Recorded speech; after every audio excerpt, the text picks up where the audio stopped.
New York City has always been the mecca of basketball, but now one of the greatest dynasties in the history of New York City. They wear violet and white. Under head coach Meg Barber, NYU's women's basketball team, they've won back-to-back NCAA Division III titles, and they've posted consecutive 31-0 seasons. They entered this week of play 24-0, and they're riding an NCAA Division III record 86 game winning streak. And now those two undefeated championship teams that I mentioned, they will take their place in history as they will be inducted into the New York City Basketball Hall of Fame this week. So joining me to talk about her program and more is the great head coach of the NYU Violets, the one and only Meg Barber. Coach Barber, how you doing? I'm good, Dexter. Thanks for having me. No, glad to have you to talk about it. I guess we'll get right into the history here because two of your undefeated national championship teams, they're about to be inducted, as I mentioned, into the NYC Basketball Hall of Fame. So when you think back to those 31-0 seasons not that long ago, Yeah. what made those groups so special that they deserve to be remembered among the greatest teams in New York City basketball history? Yeah, I mean, this doesn't get you into the Hall of Fame, but they were just such incredible people.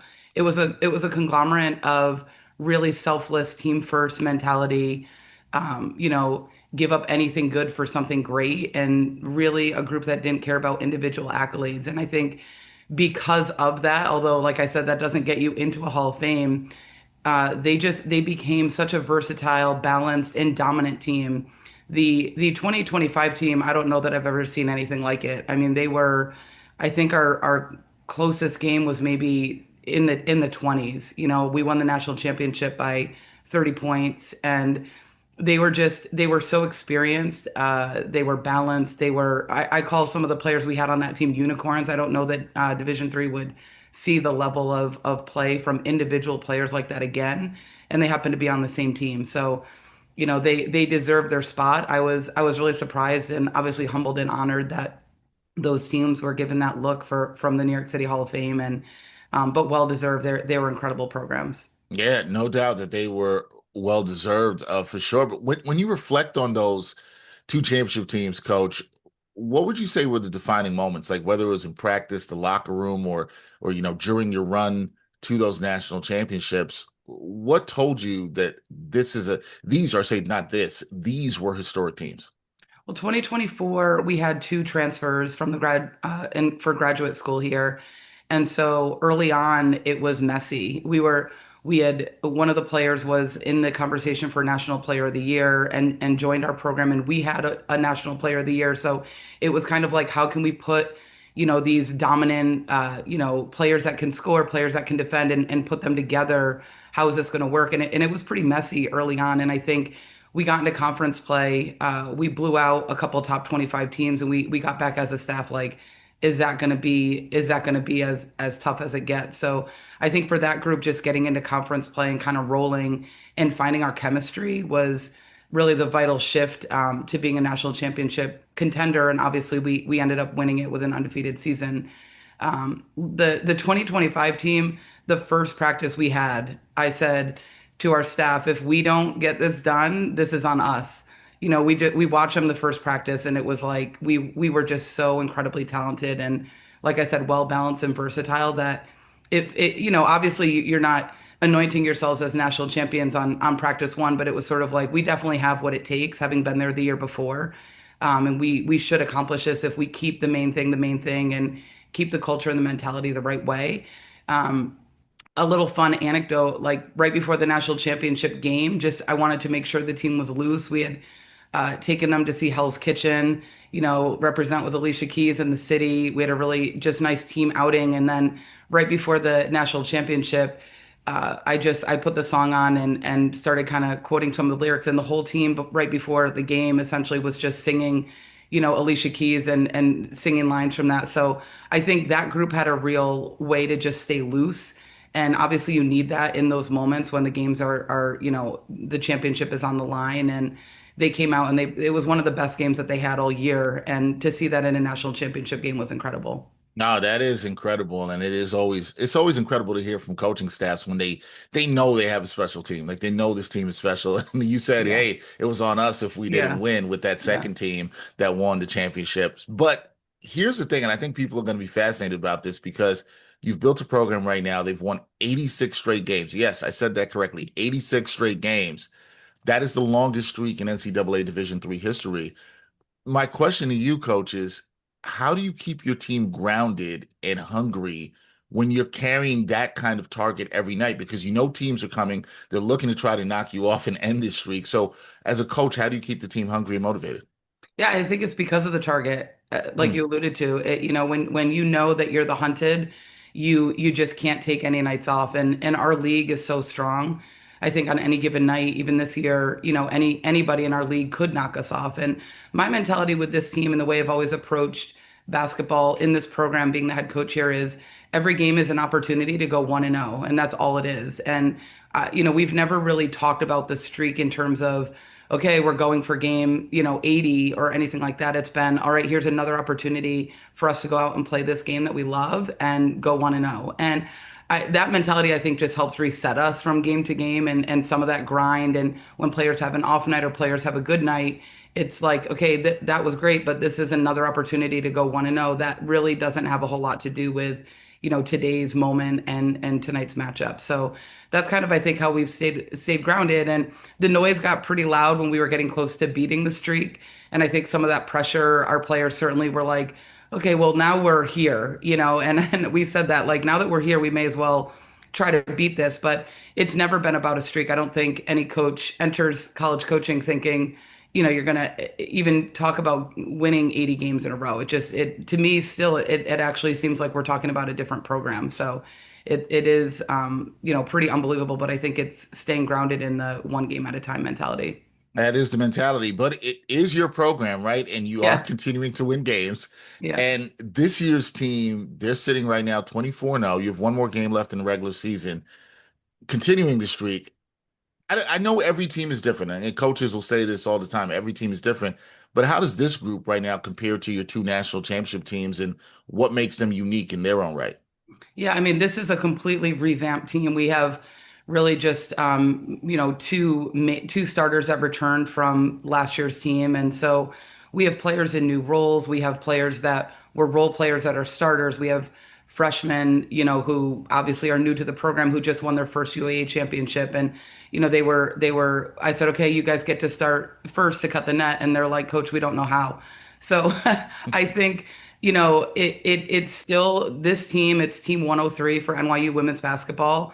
We look at it like this is just about you guys and understanding the nuances of them. What makes this group so special, I think they just have a very different energy.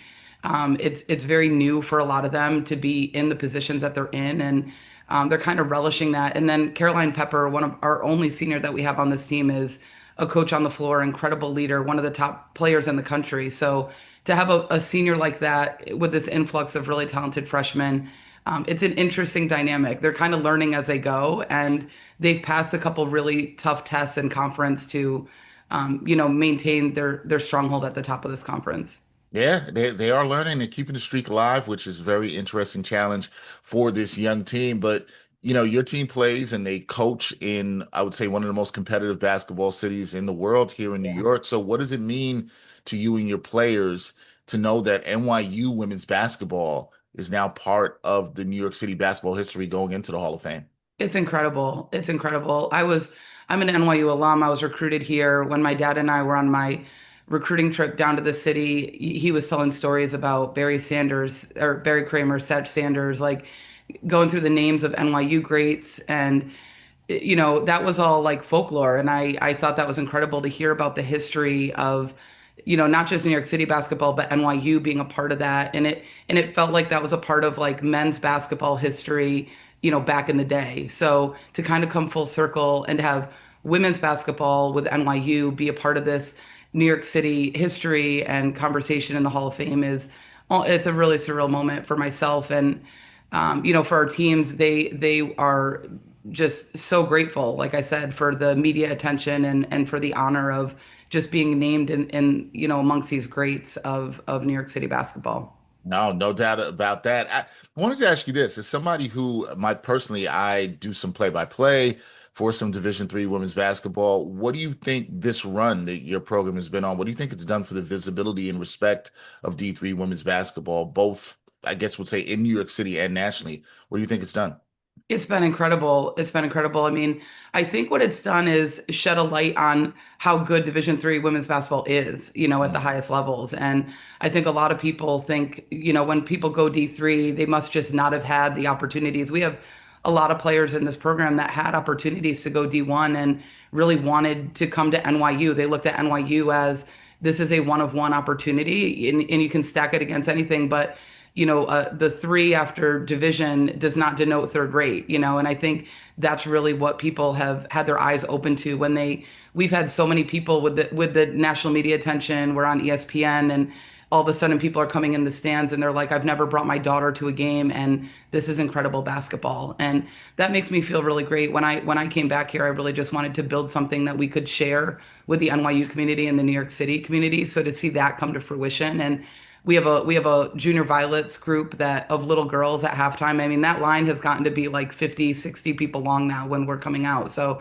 when we first started, it was probably 4 or 5, little kids there with their hands out. So just moments like that, I think, are incredible. Obviously, what the New York Liberty are doing, Columbia women's basketball is rocking. And, I think it says a lot about women's basketball in New York City. It's a really exciting time. And I think our players pick up on that energy, and it feels really great to be a part of it. I completely agree. As a basketball lover, it is an exciting time for women's basketball here in the city, and I'm glad to hear that people are and see. I've seen a little bit of it too. That people are coming out to watch the Violets play. Last thing for me, Coach, when you look at the bigger picture here, the championships, the winning streak with this team, and now the Hall of Fame honor that you will see later this week, what do you hope will be the legacy of these NYU teams? Let's say 10, 20, even 50 years from now? What do you hope the legacy of these teams will be?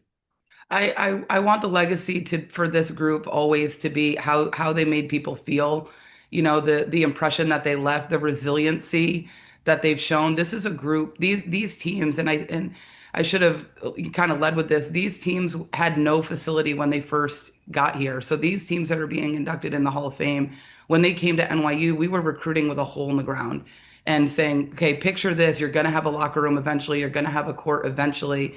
And that eventually wasn't until their junior year, for most of those seasoned starters that we had. So for 2 years, they were dragging their bag, their dirty loop, their laundry, their shoes back and forth, whether it was St. Francis or we were using Hunter or we were in our facility in Brooklyn at Tandon. So what they did when it wasn't about the glitz and glamour and the national media attention laid the foundation for the future of this program. And that to look back on those classes and say they believed in this before there were national championships and rings and media attention, that's something that I think they can always, lay their place in NYU history and New York City Hall of Fame history. Yeah, no, that will be part of the legacy for sure. And hopefully that legacy continues. Right now, 24-0, 86 wins in a row for head coach Meg Barber of the NYU Violets. They will be inducted into the New York City Basketball Hall of Fame on Tuesday, February 24th. Coach, I will be there. I will see you there Yeah. at the induction. Thank you for the time. Appreciate you joining me. Appreciate you so much. Thank you so much. Thanks for having us.